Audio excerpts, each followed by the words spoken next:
레드 버튼이라는 주제로 말씀 나누려고 합니다. 여러분, 역사상 최고의 축구 선수로 꼽히는 한 사람이 있어요. 이제 메시 있지만 또 역사 속에 그 이름은 지네딘 지단이라고 하는 축구 선수입니다. 우리 자매들은 아무튼 이제 또 축구 얘기 조금 하려고 하니까 아무튼 그래도 잘 들어주세요.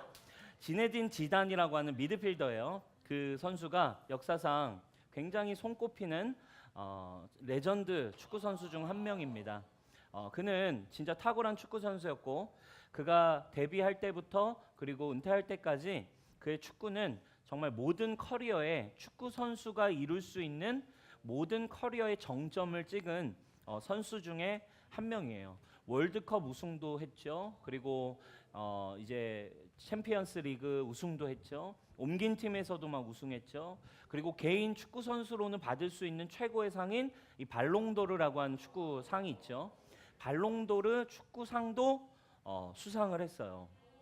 그러니까 축구 선수로는 진짜 부러울 게 없는 모든 걸 다 이룬 선수였어요. 그가 이제 마지막 이제 나이가 차서 은퇴할 시즌이 다가온 거예요. 그래서 이 선수가 은퇴를 이제 아름답게 하기 위해서 월드컵을 마지막 참여하면서 마지막 월드컵 우승에 도전하고 은퇴를 해야겠다. 그래서 그의 마지막 은퇴가 이제 2006년 월드컵 경기를 참여하게 됩니다. 그래서 역시나 이 축구의 어쨌든 레전드였기 때문에 예상한 대로 이 지단이 이끄는 프랑스 대표팀이 이제 16강도 올라가고 8강, 4강 결승까지 올라가게 돼요. 그래서 사람들이 야 역시나 지단이 이끄는 이 라스트 댄스 마지막 은퇴를 지단은 월드컵 우승으로 마무리하겠구나라고 생각을 했어요. 그러니까 한 게임만 이제 우승하면 마지막 그 게임이 은퇴 경기이면서 월드컵 결승전이고 은퇴 경기에서 월드컵 우승으로 끝내는 레전드로 기록이 되는 그런 상황인 거죠. 그래서 월드컵 결승전이 이제 딱 시작됩니다. 역시나 예상대로 이제 먼저 선취점을 프랑스가 넣어요. 지단이 선취점을 넣었습니다. 야, 그래서 지단이 이제 우승할 것 같은데 또 시간이 지나서 이탈리아랑 붙었거든요. 이탈리아가 동점을 딱 만들어 버렸어요. 그리고 승부가 나지 않아서 이제 연장으로 넘어갑니다. 이제 연장 전반 지나고 후반 그리고 이제 모든 게임이 10분 남겨둔 그 지점에서 이제 사람들은 치열하게 그래도 프랑스가 그래도 우승하기를 바랬는데 이제 이 결승이 끝나기 10분을 남긴 그 순간 전 세계 모든 사람들이 아무도 예상하지 못한 행동을 이 지단이 하게 되는데요. 어떤 행동을 하냐면 그 10분을 남겨두고 자기를 계속해서 집중 마크하던 이 수비수가 있었어요. 근데 그 수비수를 지나가다가 갑자기 이 머리가 이제 민머리거든요. 근데 머리로 갑자기 꽝 하고 박아버려요. 진짜입니다, 여러분.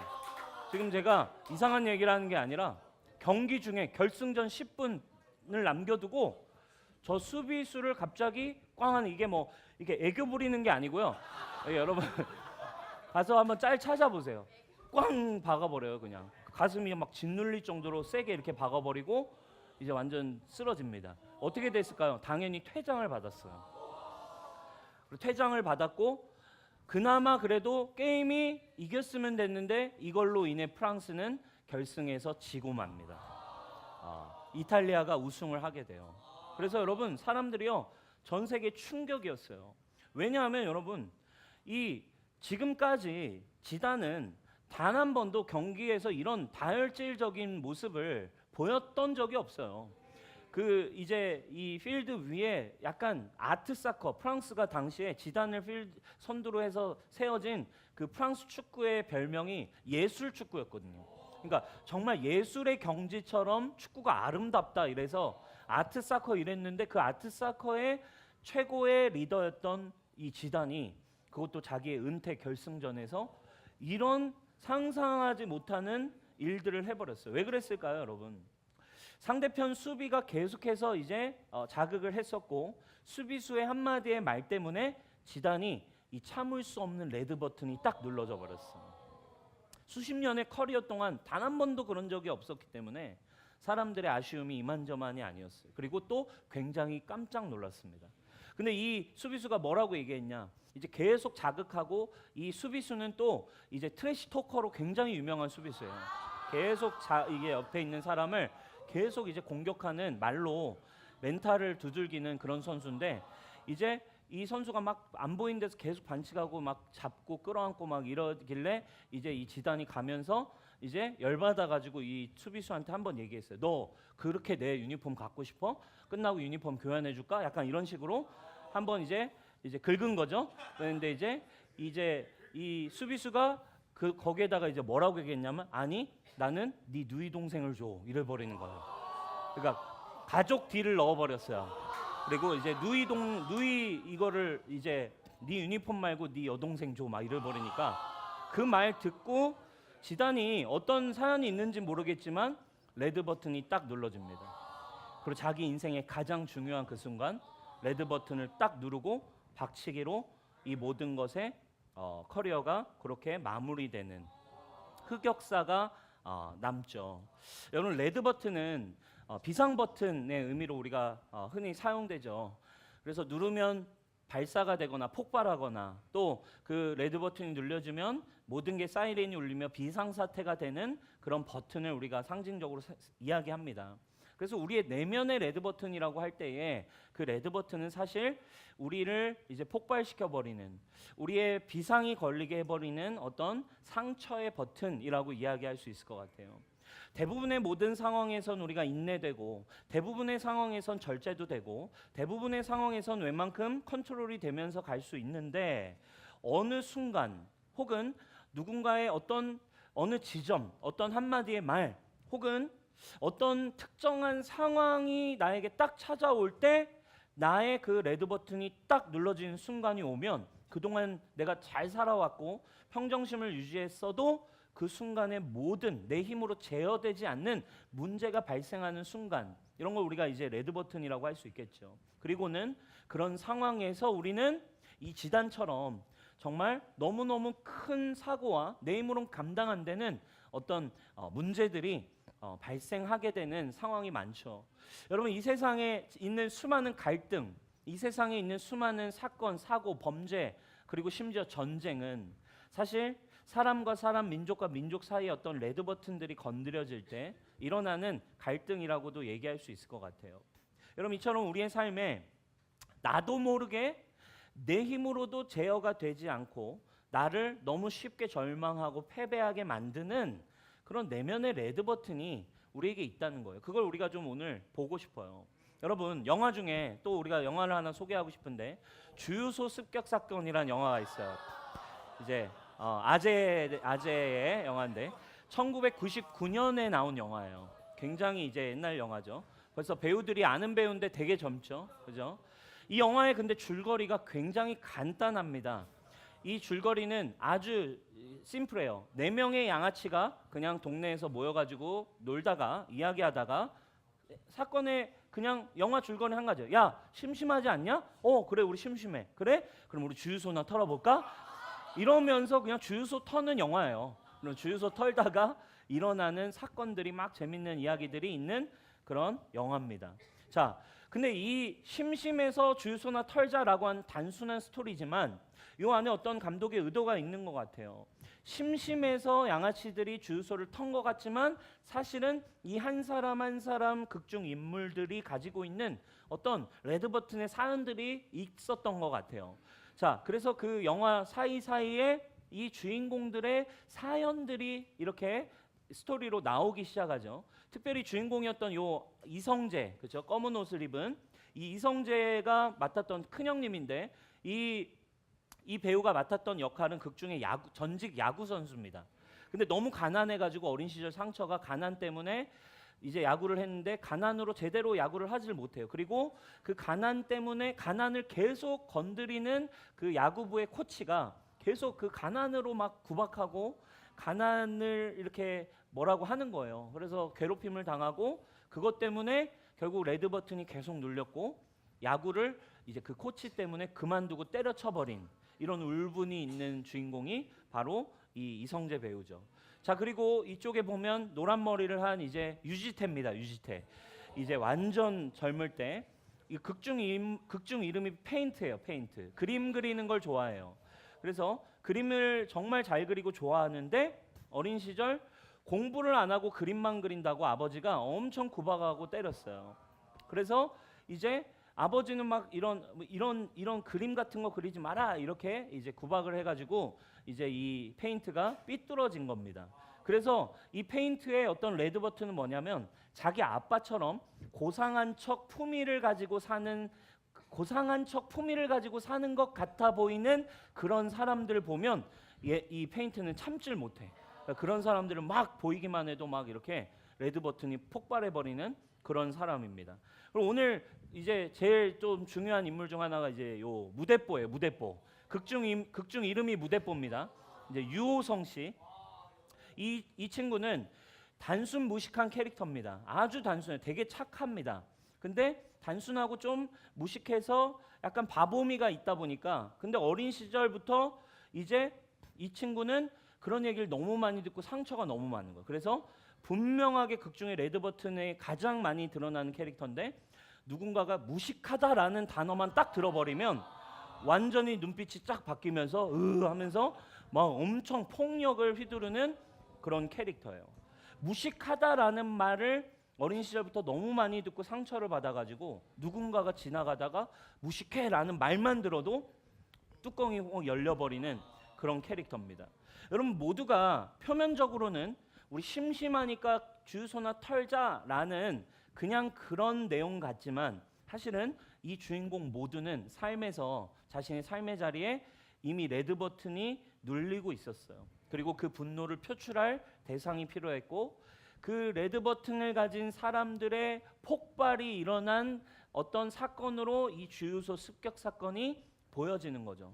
이 주유소 습격 사건 안에 사실은 이 현대인들의 삶이 그냥 보여져 있는 거죠. 이 스트레스와 상처가 투성인 사람들이 정말 이렇게 폭발되고 서로 이렇게 얽히고 설키는 그런 인생사의 이제 모습을 요 영화 안에 잘 담아놨어요.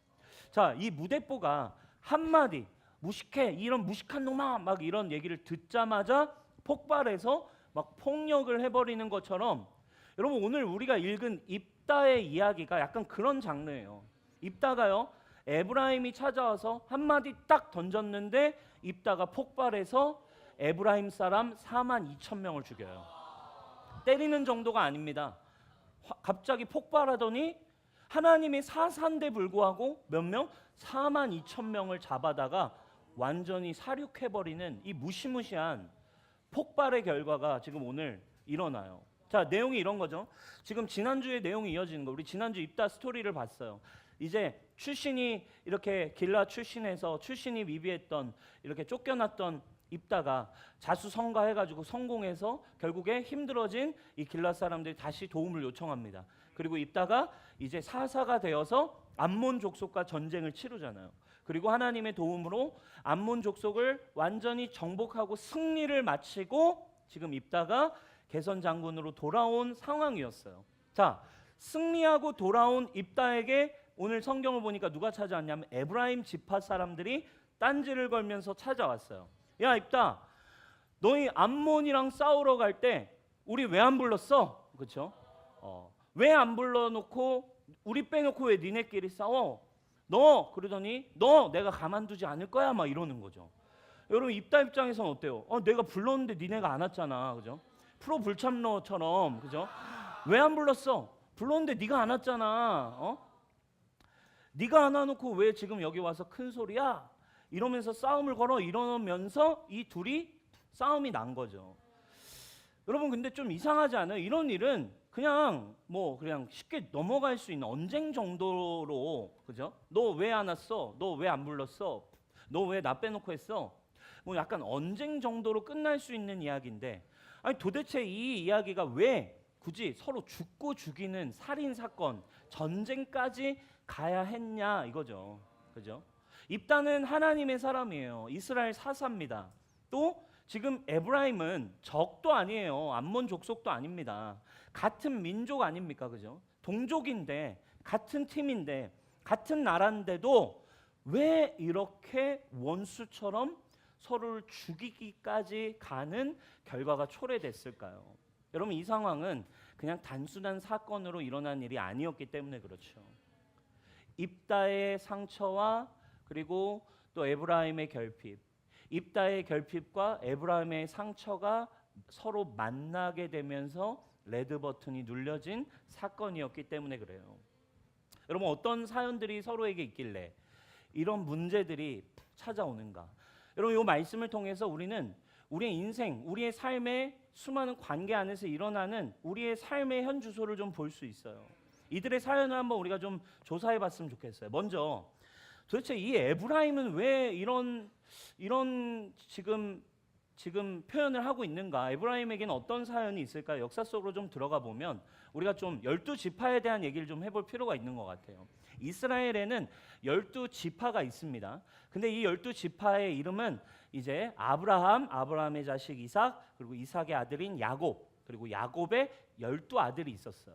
그래서 12아들이 민족이 커지면서 지파별로 12아들의 이름을 따서 지파를 나눈 거죠. 근데 이 12지파 이름이 있는데 여러분 성경을 조금 읽어보신 분들은 의아한 부분이 있을 거예요. 이 12아들 중에 창세기의 가장 중요한 인물 중 하나가 요셉인데 이상하네. 요셉 지파는 들어본 적이 없는 것 같거든요. 왜 요셉 지파라는 이름은 없을까라고 할 때 여기에 이제 우리가 중요한 성경 지식이 있죠. 원래는 12아들이 맞아요. 근데 하나님이 광야에 나오면서 레위 지파를 하나님의 제사를 섬기는 이제 구별된 사람으로 주님이 뽑으셨어요. 레위 지파는 너는 이제 나만을 섬겨라. 그래서 12지파에서 레위를 뺀 거예요. 그러니까 몇 지파가 남은 거예요? 이제 11지파가 남았습니다. 그러니까 12지파를 주님이 채워야 되잖아요. 그래서 그 12지파를 채울 때 어떻게 한 거예요? 요셉에게 두 아들이 있었어요. 에브라임과 므낫세라고 하는 두 아들이 있는데 그러면 이제 요셉이라는 이름을 쓰지 말고 11지파 중에 요셉에게 있는 에브라임과 므낫세 지파를 올려서 12를 만들면 레위 지파를 빼고도 12지파가 만들어진 거예요. 그래서 출애굽에 가장 큰 영향을 끼쳤던 가장 이 요셉, 하나님이 요셉에게 있는 두 아들을 이제 12지파에 끼워 넣으셔서 12지파가 완성된 거죠. 자, 근데 이 12지파에 들어온 에브라임과 므낫세는 누구 아들이다? 요셉의 아들이에요. 근데 이 요셉의 아들 두 아들을 축복하는 내용이 창세기 48장에 기록되어 있어요. 근데 그 내용도 우리가 좀 봐야 되는데 자, 요셉이 두 아들이 있는데 이제 아버지인 야곱이 이제 생명이 이제 거의 다 했다라는 생명이 얼마 남지 않았음을 듣고 알게 돼서 두 아들을 데리고 이제 야곱을 병문안을 갑니다. 그리고 죽기 전에 어쨌든 자손에게 아비의 축복을 받는 것이 굉장히 중요했기 때문에 두 아들을 데리고 가요. 그래가지고 이제 야곱이 이제 늙어 있는 아들 앞에 두 아들을 이제 무릎 꿇으셔서 이제 기도하실 수 있게 앉힙니다. 그래서 보통 장자를 오른손으로 축복해 주기 때문에 장자의 축복이 중요하기 때문에 므낫세가 첫째였거든요. 므낫세라는 아들을 야곱이 오른손으로 쉽게 할 수 있게 오른손에 앉히고 왼손에는 둘째인 에브라임을 앉혔어요.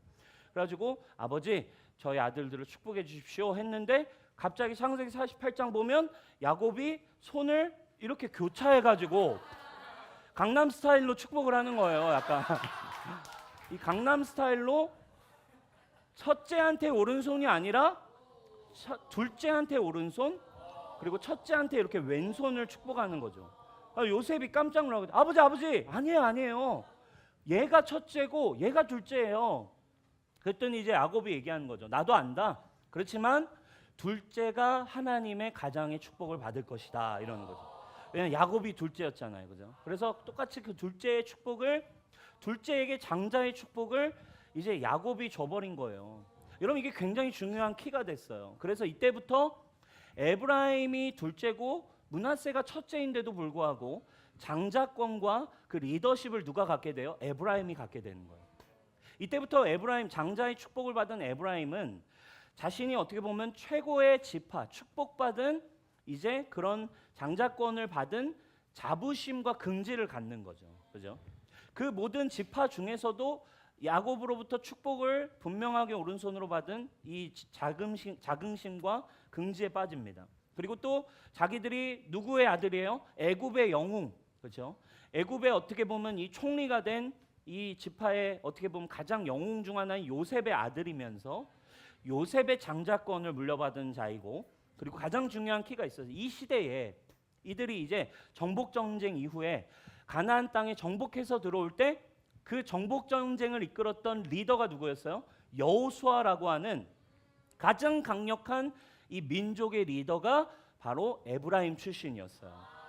그러니까 당시 에브라임은 그 당시에 어떻게 보면 가장 큰 영향력과 리더십을 가지고 있는 그런 지파였어요.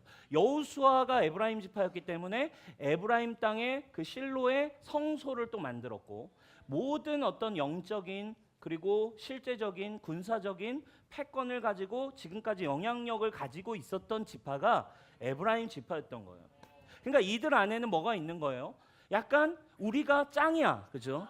우리 지파가 사실은 뭔가 다 이 어떤 이걸 가지고 있어.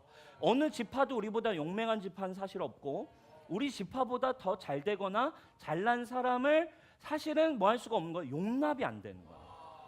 그래서 이게 어떤 긍지나 자존심의 차원을 넘어서서 이들에게는 좀 교만까지 가버렸어요. 여러분, 교만한 사람들이 가진 큰 감정 중 하나가 뭔지 아세요? 바로 이런 질투심과 비교심이에요. 그죠? 내가 짱이야, 내가 제일 잘해야 돼라는 사람은 또 뭐에 약해요? 누군가 잘하는 사람이 나오면 이제 굉장히 힘들어요. 비교가 되고, 혹시 나보다 더 잘하지 않을까? 혹시 나보다 더 저기 되면 어떡하지? 라는 생각을 갖게 돼서 나보다 잘하는 사람이 나오면 가만히 둘 수가 없는 거죠. 그 교만에서부터 나온 질투가 에브라임을 사로잡고 있었어요. 입다가 전쟁에서 극적으로 승리하고 돌아오자 에브라임이 그 꼴을 볼 수가 없었던 거죠. 니네 우리 왜 안 불렀어? 그 싸움에 우리가 갔어야지. 뭐 이런 거죠. 근데 신기하게도 지금 이 에브라임의 이 사건은 지금만 일어나, 우리가 왜 이런 해석을 할 수 있냐면 에브라임이 지금 요때만 이런 게 아니었어요. 우리 8장으로 돌아가 보면 기드온이 엄청난 승리, 미디안과 엄청난 승리를 하고 돌아오잖아요. 고작 몇 명으로? 300명, 자기 홀로 300명 용사 데리고 승리를 하고 어마어마한 승리, 13만 대군을 무찌르고 기드온이 돌아왔단 말이에요. 근데 그때도 이 에브라임 지파가 기드온에게 똑같이 찾아갔던 이력이 있어요. 사사기 8장 1절입니다. 사사기 8장 1절만 우리 한번 읽어볼게요. 시작. 에브라임 사람들이 기드온에게 이르되 네가 미디안 사람과 싸우러 나갈 때 우리를 부르지 아니하였으니 우리를 이같이 대접함은 어찌 됨이냐 하고 그와 크게 다투는지라. 아멘. 네, 뭐라고 얘기합니까? 네가 미디안과 싸우러 갈 때 왜 우리 안 불렀어? 똑같이 질문합니다. 지금 입다 때랑 똑같아요. 왜 우리 안 불렀어? 그러니까 성경판 프로 불참러예요, 거의. 그죠? 조세호가 있다면 이제 성경에는 에브라임이 있는 거죠. 니네 우리 왜 안 불렀어? 그죠? 근데 이 순간 지금 기드온도 사실 어이가 있어요, 없어요? 어이가 없죠. 지금 하나님의 우리를 인도하셔서 이렇게 싸우고 온 건데. 근데 기드온은 여러분 아시죠? 기드온은 살짝 쫄보였잖아요. 기드온은 사실 큰 일을 만들고 싶지 않았어요. 에브라임이랑 이렇게 싸울 마음이 없습니다. 2절에 그래서 기드온이 이렇게 얘기합니다. 기드온이 그들에게 이르되 내가 이제 행한 일이 너희가 한 것에 비교되겠느냐? 에브라임의 끝물 포도가 아비에셀의 만물 포도보다 낫지 아니하냐? 하나님이 미디안의 방백 오렙과 스엘을 너희 손에 넘겨 주셨으니 내가 한 일이 어찌 능히 너희가 한 것에 비교되겠느냐 하니라. 그죠?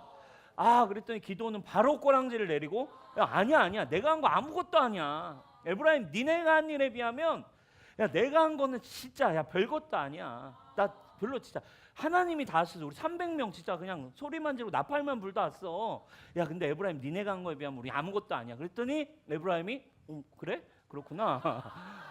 그래 그럴 수 있지 뭐 이러면서 지금 에브라임의 비위를 기드온은 그냥 바로 맞춰줬어요. 그러니까 에브라임이 더 이상 화내지 않고 뭐라고 해요? 기드온이 이 말을 하매 그때에 그들의 노여움이 풀리니라 라고 얘기를 합니다. 여러분 지금 에브라임이 이때는 이제 와가지고 계속 이러는 거예요. 그러니까 자기 외에 뭔가 잘 되는 것을 볼 수 없어. 이 민족의 뭔가 통치와 싸움과 어떤 거는 나 중심으로 돌아가야 되는 그런 교만한 마음이 있었죠. 교만함에서 오는 질투가 동족 안에서 깡패와 같은 그런 역할을 계속해서 하게 만들었어요. 이런 상황에 오늘 똑같이 입다에게 와서도 지금 시비를 겁니다. 프로 몰참러 모드로 와서는 니네 우리 왜 안 불렀어? 그리고는 갑자기 확 불태워버린다 막 이러는 거죠. 아마 이미 이 지점에서 입다가 화가 한번 쫙 올라왔을 것 같아요. 그죠? 지금 힘들게 생사를 걸고 싸우고 왔는데 우리한테 와서 고작 한다는 소리가 왜 우리 없이 싸웠어라고 적반하장으로 얘기하는 거죠. 그리고 지금 여러분 한번 생각해 보세요. 지난주 한번 상고해 봅시다. 지금 입다는 이 죽음과 목숨을 건 전쟁 꼭 이겨야 돼 이래가지고 지금 누구를 걸었어요? 지금 딸을 걸었잖아요. 그리고 딸까지 지금 희생시키면서 자기는 목숨 걸고 이 전쟁을 지금 치렀는데 와가지고는 나 없이 니네 지금 이게 뭐 하는 짓이야 죽여버린다 이러니까 여기서 이제 혈기가 아마 확 올라왔을 것 같아요. 그러자 입다가 이제 이렇게 이제 응대하는 거죠. 12장 2절입니다. 그러자 입다가 그들에게 말했다. 나와 나의 백성이 암몬 자손과 힘겹게 싸울 때 내가 너희 불렀는데 니네 나를 그들의 손에서 구하여 주려고도 하지도 않았으면서 너희가 구하러 오지 않는 걸 보고 내가 목숨 걸고 암몬 자손에게 쳐들어가니 주님께서는 그들을 나의 손에 넘겨주셨는데 아니 근데 니네가 지금 어찌하여 오늘 이렇게 올라와가지고 니들 나한테 왜 싸우고 이러는 거야? 이러면서 살짝 혈기가 올라왔어요. 근데 결정적인 레드 버튼이 눌려지는 말을 이제 에브라임이 또 던집니다. 기드온처럼 약간 이제 꼬랑지 내리고 우리 이렇게 해줄 줄 알았는데 입다 만만치 않거든요. 그죠? 지금 입다는 여러분 이거 지금 뭐 길라앗에서 지금 뭐 짱 먹고 나온 사람이야. 산전수전 다 겪었다고. 쫄보 출신 기드온이랑 달라. 응? 입다 그냥 열받. 지금 딸까지 내가 이렇게 치르고 온 마당에 이 새끼들이 지금 뭐라고 니들이 이러면서 딱 했는데 거기서 에브라임이 또 이제 한마디를 더 던져요. 결국 결정적 레드 버튼. 이 한마디 때문에 입다는 돌아버려요. 그래서 에브라임 사람 4만 2천 명을 찾아가서 죽여버리는 그 원인을 제공하는 말이 이제 4절에 등장합니다. 4절에 이렇게 얘기하는 거예요. 입다가 길앗 사람을 다 모르고 에브라임과 싸웠으며 길앗 사람들이 에브라임을 쳐서 무찔렀으니 왜냐하면 이는 에브라임이 이런 말을 했기 때문에 에브라임의 말에 니네 길앗 사람 사실 원래 우리 에브라임 뇌에서 도망친 놈들이잖아. 니네 출신 어디 듣보잡들 어디 근본도 없는 놈들 사실 우리 출신에서 도망쳐서 나간 놈들이 말이야. 이 순간 이제 입다가 완전히 돌아버려요. 여러분 우리 지난주 봤었죠? 지난 시간 다뤘던 입다 내면에 있는 어른아이 그의 깊은 상처는 뭐였어요? 출생에 대한 문제였어요. 출신에 버림받았다라는 상처. 그의 인생의 가장 큰 상처와 트라우마와 같았던 이 한 가지 출생과 신분에 대한 요것마저 건드려 버린 거예요. 그죠? 나 지금 열심히 했는데 니들이 왜 뭔데 나한테 그래? 내 딸까지 난 이러고 왔는데 근데 거기에다가 자기의 쓴뿌리까지 탁 건드려 버려 돌아버렸습니다. 입다가 완전 뒤집혀졌어요. 상처를 완전히 꾹 누르자 발악을 하고 소리를 지르듯 분노가 이제부터 표출되기 시작합니다. 하나님의 사람이었어요. 사사입니다. 하나님의 전쟁을 하는 거였어요. 그럼에도 이 온데간데 없어요. 전쟁인 거예요. 죽여버리는 거예요. 몰라 죽여버릴 거야. 몰라 끝내버릴 거야. 몰라 다 없어. 다 뒤집어버려. 입다가 이렇게 분노를 표출해요. 여러분 주유소 습격해서 아까 무대뽀가 무식한 놈 한마디에 그냥 눈빛이 돌아버리듯 자기의 출생의 이 한마디 앞에 그리고 이 레드 버튼이 눌려지자 동족을 사륙하기 시작하는데 얼마나 집요하게 사륙했는지가 이제 5절부터가 이제 나오기 시작해요. 5절에 이렇게 나옵니다. 어떤 식으로 집요하게 죽였냐? 자, 길앗 사람들이 에브라임 사람을 앞질러서 요단강 나루를 차지했다.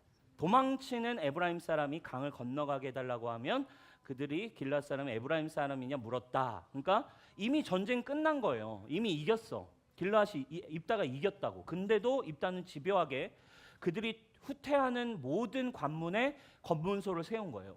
한 놈도 빠져나가게 하지 마. 그리고서 검문을 세워서 검문 검색을 했다는 뜻이에요. 에브라임 사람이야? 근데 에브라임 사람이 아닌데요. 이러면 그 더 집요하게 어떻게 했대요? 그에게 시볼렛이란 말을 발음하게 했대요. 근데 그 발음을 하지 못하면 그들을 죽였대요. 그러니까 그들 이 에브라임 사람들 지역 특성상 발음하지 못하는 발음이 있었던 거예요. 그러니까 당시에 지방 사투리가 있는 거죠. 그러니까 여러분 이걸 우리나라로 치면 약간 이런 거죠. 만약에 에브라임 사람들이 경상도 사람이다. 경상도 출신이다.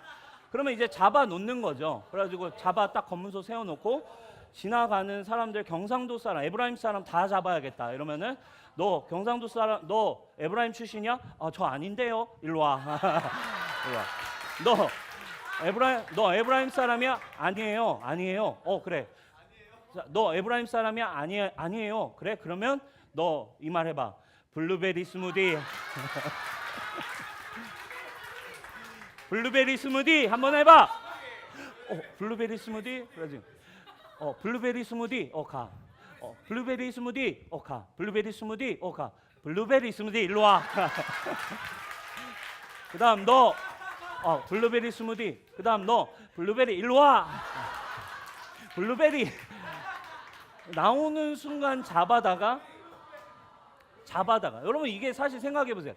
여러분 이게 정확하겠습니까? 얼마나 오차 범위가 있었겠어요. 생각해 보세요. 여러분 옛날에 그 로버트 할리 그분 같은 경우에는 할리인데 막 이러잖아요. 외국인인데도 그 경상도 사람에게 말을 배워서 억양을 가지고 있을 뿐인데 여러분 지금 이 요단강 그 길가에서 에브라임 비슷한 발음만 한다고 다 진짜 에브라임 사람이겠어요? 그러니까 그만큼 지금 미쳐 있었던 거예요. 제가 볼 땐 요 방법에 의해 억울하게 죽임당한 사람도 분명 있을 거라고 봐요. 이런 무차별적인 이런 말도 안 되는 지금 상태까지 지금 입다가 갔다라는 지금 상태인 거죠. 어느 정도로 지금 돌아버렸는가. 근데 그렇게 뭐라는 거예요? 이런 식으로 죽인 사람이 몇 명? 42,000명. 잠실 야구장을 그냥 시체로 채울 수 있어요. 그죠? 꽉 채워서 시체로. 근데 그게 적들과 싸운 것도 아니라 같은 동족을 그냥 그렇게 한번 돌아버려서 죽여버린 거죠. 여러분 지금 요 사건이 지금 우리에게 주고 있는 분명한 메시지가 있어요. 인간의 폭력성은요. 결국 인간의 어떤 이 전쟁과 인간과 인간 사이의 갈등은 인간과 인간 사이의 모든 영역은 사실 상처와 감정에 기반한 거죠.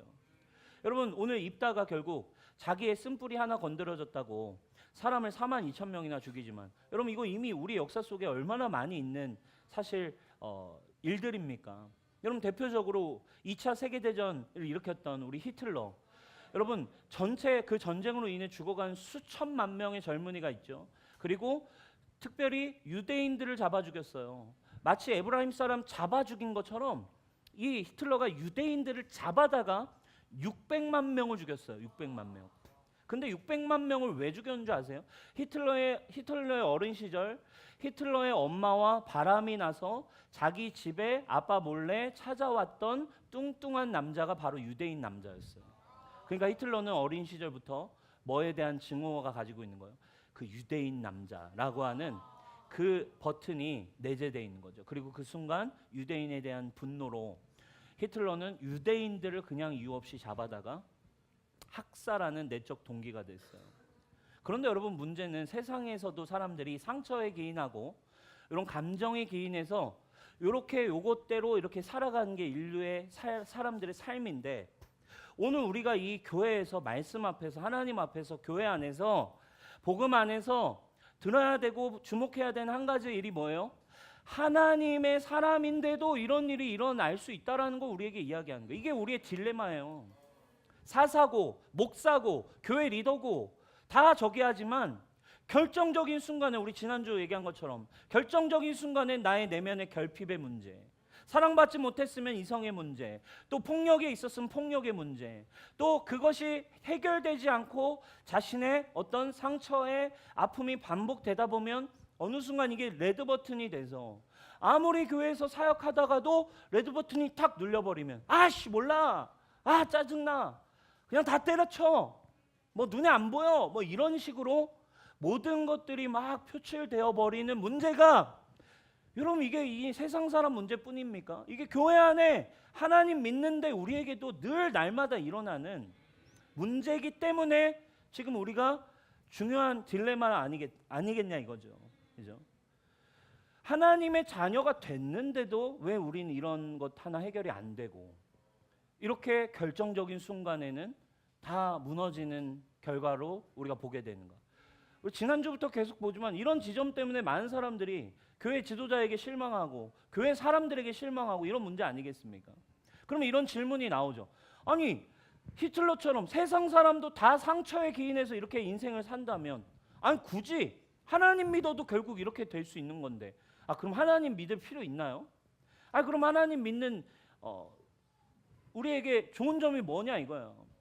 이런 의문이 생길 수 있죠. 그러나 여러분 분명하게 우리가 영적으로 하나님의 말씀 안에서 진리 안에서 정리해야 될 부분이 한 가지 있죠. 자, 거듭나 하나님의 자녀가 된 우리와 거듭나지 않아서 세상에서 그냥 하나님을 모르고 살아가는 사람들의 차이가 뭘까?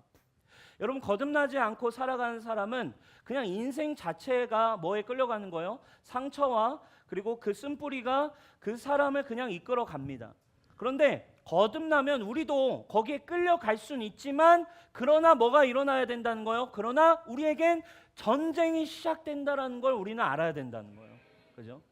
그게 우리의 본성이고 우리의 육신이지만 그럼에도 뭐가 있다? 우리 안에 성령이 예수님의 영이 우리에게 거하셔서 우리를 새로운 존재로 만드셨기 때문에 이것을 하나님 안에서 보고 그대로 끌려가지 않고 전쟁을 할 수 있는 은혜가 시작됐다라는 것을 보는 게 중요하다라는 거예요. 모양은 비슷할 수 있지만 그럼에도 이것을 분별할 수 있는 힘, 이건 옛자아이다. 이거는 육신이다. 이거는 새로운 내 안에 있는 하나님과 반대되는 것이기에 이것은 내가 아니라는 싸움이 그래도 시작되는 거죠.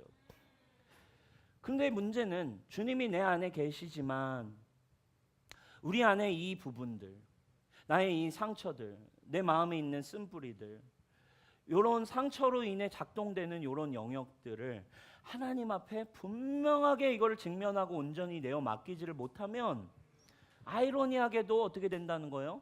그런 죄와 상처와 그런 레드버튼 어른아이의 내면의 그 생각이 거듭났음에도 여전히 내 인성을 붙잡고 그 사람의 입술을 부여잡고 그 사람의 생각을 부여잡고 그 사람의 삶 전체를 부여잡고 계속 그 감정대로 계속 그 결핍대로 하나님 사랑 받았어. 근데 또 다시 그 결핍대로 그 생각대로 그 말 습관대로 계속 우리를 문제 구덩이로 끄집어 내리고 간다는 것이 여러분 우리에게 일어나는 굉장히 큰 비극이죠. 여러분 여기에 우리가 직면해야 되는 믿음의 치열한 싸움이 있어요. 아무리 신앙이 있어도 문제가 생길 수 있습니다. 그러나 여러분 기억하십시오. 우리 안에 계신 예수님이 모든 죄와 사망을 이기셨고 그분이 우리가 믿을 때에 그분 안에 우리를 완전히 새로운 피조물로 새 영과 새 마음을 우리에게 주셨음을 여러분 기억하셔야만 합니다. 아멘. 이거를 이 복음 안에서 여러분 해석하지 않으면 분별이 일어나지 않으면 아무리 교회 다녀도 결정적인 순간에 여러분 관계로 들어가 보세요. 부부 관계 해보세요. 사람과의 세상에서 직장생활에서 관계 해보세요. 삶을 살아보세요. 결국 좋은 건 좋을 땐 누구나 좋지. 근데 부딪히는 지점이 있다니까. 어른이 됐지만 둘 다 내면에 있는 어른 아이들이 부딪혀서 관계가 부딪힐 때 부딪히는 거 좋아. 그러다가 누구 한 사람이 그 사람 안에 있는 나도 몰랐던 레드 버튼이 딱 눌려질 때 그때부터는 극단으로 가기 시작하는 거 아니겠어요? 그게 여러분 이 세상에 일어나는 범죄예요. 그게 이 세상에 일어나는 수많은 깨어짐이에요. 근데 여러분 적어도 우리가 하나님의 사람으로서 이해해야 되는 한 가지, 하나님의 자녀가 돼도 여전히 내 본성은 그대로기 때문에 똑같이 있을 수 있지만 내가 믿은 은혜는 뭐냐? 내 안에 성령이 오셔서 나를 예수님의 성품으로 바꿔주셨기에 내가 말씀과 성령을 따라갈 때 내 안에 예수님의 성품으로 나는 바뀔 것이다. 이 믿음이 여러분들에게 시작될 때 우리는 진정한 회복의 길을 걸어갈 수 있는 거예요. 근데 그거를 우리가 발견하지 않으면 여러분 신앙생활의 의미를 찾질 못해요. 여러분 신앙생활이 언제인 줄 아세요? 신앙생활은 언제부터예요? 사실은 요것을 우리가 발견할 때부터라 이거예요. 나 그냥 잘 되는 줄 알았는데 이상하게 나도 몰랐던 레드 버튼이 눌려져서 사역하다가도 분명 나 예배할 때 주님 너무 감격에 진짜 너무 누렸는데 내 삶을 살다 보면 결정적인 순간에 내 힘으로 감당 안 되는 감정, 여러분 이런 거 없나요? 내 힘으로 감당 안 되는 이 생각과 막 이 화 또는 상처 또는 어떤 죄에 대한 무너짐, 여러분 이 부분이 올 때가 사실은 뭐예요? 사실 진짜 신앙생활인 거예요. 여러분 많은 사람들이 착각합니다. 신앙생활하다가 이런 거예요. 신앙생활하다가 잘 되는 지점이 하나님의 은혜라고 생각해. 그러니까 잘 될 때 이게 하나님의 은혜라고 생각해. 그죠? 사역을 예를 들면 하나님 은혜 받았어. 그리고서 와 너무 좋다. 와 하나님 너무 사랑해. 그리고 예를 들면 막 사역을 시작해. 사역이 잘 돼. 그리고 뭔가 잘 돼. 근데 여러분 생각해 보세요. 그 지점은요 하나님의 은혜라고는 볼 수 있지만 어떻게 보면 그 지점은 사실 하나님이 아니었어도 여러분 잘 될 수 있었을 지점일 가능성이 많아요. 내 안에 기본적으로 가진 기질로 자기 개발적인 능력으로 잘 됐을 지점일 가능성이 아주 많다고요. 뭐 예를 들면 이런 거죠. 내가 하나님 믿고 교회 왔는데 내가 웃음이 많아졌어요. 내가 너무 생각이 긍정적으로 바뀌었어요. 와, 저 너 요즘 너무 좋아요. 여러분 좋은 건요, 그건요 교회 와서가 아니라 만약 여러분들이 그냥 우리 교회 말고 여기 홍대 웃음 치료사 만났어도 여러분 자 웃으세요. 자 웃으세요. 그런 좋은 스승만 만나도 만약에 그냥 내가 조금 해도 되어진다? 이건요 여러분 하나님이 없어도 아마 될 수 있는 지점이었을 거예요. 내가 좀 원래 나는 진짜 게으른 사람인데 나 교회 다니면서 좀 생각도 되게 이렇게 건강해지고 좀 저 이렇게 좀 게으름이 좀 정복된 것 같아요. 여러분 잘 됩니까? 근데 그건요 전적으로 하나님 때문에 왔다고라고만 보기는 어려워요. 제가 아니란 얘기를 하는 건 아니에요. 근데 그거는 진짜 세상에 정말 탁월한 누군가의 스승을 만나도 아마 개발될 수 있을 거예요. 근데 여러분 복음을 만나는 지점이 언제인 줄 아세요? 근데 거꾸로 생각해요. 사람들은 하다가 잘 됐어. 긍정적으로도 바뀌었어. 내가 좀 게으름도 정복됐어. 근데 그러다가 어느 순간 내 힘으로 되지 않는 관계에 숨이 탁 막혀온 순간이 오거든. 내가 지금까지 살아온 패턴으로 이해되지 않는 사람의 말 한마디를 탁 듣는 순간이 오거든. 내 힘으로 지금까지 아무것도 할 수 없다라고 느껴지는 한계점이 오거든. 그럼 그 순간에 사람들이 어떻게 하냐? 와 짜증나 몰라 이러면서 오히려 막 하나님 떠나버린다고. 오히려 막 포기하려고 그래. 그 순간에 완벽하게 지금 여기 뭘로 가고 있는 거예요? 하나님의 자녀의 패턴이 아니라 그냥 원래 본성 패턴대로 가는 거죠. 그럼 그거는 뭐 때문에 그래요? 그건 자기 개발, 세상에 좋은 스승 만나도 안 돼. 왜냐면 내 안에 이미 새겨져 있는 상처거든. 이미 내가 어떻게 해볼 수 없는 내 삶이거든. 이대로 가야만 하는 거야 나의 인생은. 이거 어떻게 바꾸냐 이거예요. 여러분 우리가 진짜 복음을 만나는 지점이 100% 가능성은 뭔지 알아요? 여러분 내 힘으로 되는 거, 잘 되는 건 하나님 없이도 될 가능성이 많은데 내 힘으로 절대 안 되는 지점, 내 감정으로 절대 감당할 수 없는 관계, 내 힘으로 아무리 해도 되지 않는 모든 영역, 그 지점이 바로 살아계신 예수님을 만나는 지점이에요. 그때만이, 그 지점만이 내 안에 예수님의 능력이 진짜 비로소 시작되는 진짜 복음을 만난 시간이라 이 말입니다. 근데 여러분 많은 사람들은 교회 안에서도 그 지점이 올 때 힘들잖아요. 어렵잖아요. 짜증나잖아요. 레드버튼 막 계속 일어나잖아. 그러니까 그때 접으려고 그래요. 혈기대로 그냥 포기해버리려고. 그러나 여러분 그렇지 않습니다. 안 되는 지점, 하나님이 아니면 안 되는 지점이 올 때, 사랑 여러분, 직면하는 거 힘들지만 여러분 복음 안에서 여러분 발견할 수 있기를 주님의 이름으로 축복합니다. 관계에 부딪혔습니까? 그래서 여러분 그 지점 앞에 잘 되는 게 복음이 아니라 안 될 때 복음을 만날 수 있다 이거예요. 내 힘으로 안 될 때 만나는 게 복음이라 이거예요. 내 힘으로 안 되기 때문에 예수님 내 안에 오셔서 그분이 사셔야만 되는 거, 그것이 여러분 우리가 예수님을 믿는 이유라 이 말입니다. 그냥 잘 되는 게 복음입니까? 아닙니다. 그건 회사에서도 할 수 있는 거고, 학교에서도 할 수 있는 거고, 집에서도 할 수 있는 거라 이 말이에요. 좋은 사람 만나서도 할 수 있는 거라 이 말이에요. 근데 사랑하는 거, 용서하는 거, 내 힘으로 안 되는 지점을 넘어서는 건 오직 예수님만 하실 수 있어. 여러분 그것이 복음이에요. 그걸 여러분 붙드셔야 돼요. 그래야 여러분들이 속지 않고 그 지점부터 은혜가 시작되는 거예요. 진짜 예수님과 함께 내가 죽었고 진짜 내 안에 사시는 분이 예수님이라는 고백이 터져 나올 때, 그때부터 자유해지는 거예요. 사랑하는 여러분, 그래서 여러분 예배가 소중한 거예요. 그러니까 안 되니까 주님 붙드셔야 되는 거예요. 기도실에 눈물을 뿌려야 돼요. 예배하다 터져 나오는 눈물 앞에, 하나님 앞에 내 은혜를, 내 마음을 주님께 올려드리면서 주님 나를 도와주십시오 고백하기 시작하는 그 지점, 그게 여러분 신앙생활 아니겠습니까? 저도 마찬가지. 여러분 남빈 목사의 겉모습 속지 마세요. 남빈 목사의 좋아 보이는 모습 속지 마세요. 절대 그거 여러분 본질이 아니에요. 얼마든지 저도 좋아 보이는 척 할 수 있어요. 그러나 저는 제가 알아요.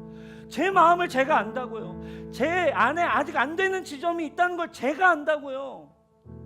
그러면 저의 본질은 뭐예요? 저도 보여지는 거 막 잘 된다 이게 아니라 제 마음 안에 아직도 하나님 아니면 안 되는, 내 상처로부터 기인해서 내 힘으로는 끊어질 수 없는 내 내면에 있는 그 문제는 오직 하나님 당신만이 해결하실 수 있습니다. 주님 저 두렵습니다. 주님 이 문제를 주님이 어느 날 주님이 내 눈을 열어주셔서 하나님 당신이 나를 주님 안에서 회복시켜 주시고 내 안에 사시는 분이 예수님이라는 믿음을 나에게 부어 주십시오 라는 것이 사실 남빈 목사의 예배인 거예요. 남빈 목사의 신앙인 거예요. 사랑하는 여러분, 우리 뉴송교회 우리 모두가 여러분 신앙하는 이유가 뭡니까? 거듭났는데 거듭나지 않은 사람과 똑같이 살 거라면 할 필요가 없죠. 그러나 여러분 그때부터가 우리가 믿는 믿음의 여러분 시작인 거예요. 우리가 할 수 없을 때 주님이 하게 하신다. 그래서 예수님이 내 안에 오셨다. 그래서 쓸모없는 나는 죽게 하셨다. 여러분 이 믿음이 여러분의 것이 되는 은혜가 여러분 이 예배 가운데 있기를 축원합니다. 짧은 시간이라 다 나눌 수 없어요. 여러분 엔카운터로 그래서 기도하십시오. 엔카운터 가서 더 주님이 내 마음을 들여다봐 주시고 더 깊은 회복이 일어나게 하여 주십시오. 그렇게 행하실 주님을 찬양합니다. 우리 하나님께 영광의 박수 올려드립시다. 우리 자리에 일어나서 우리 하나님 앞에 믿음으로 고백하며 찬양합시다.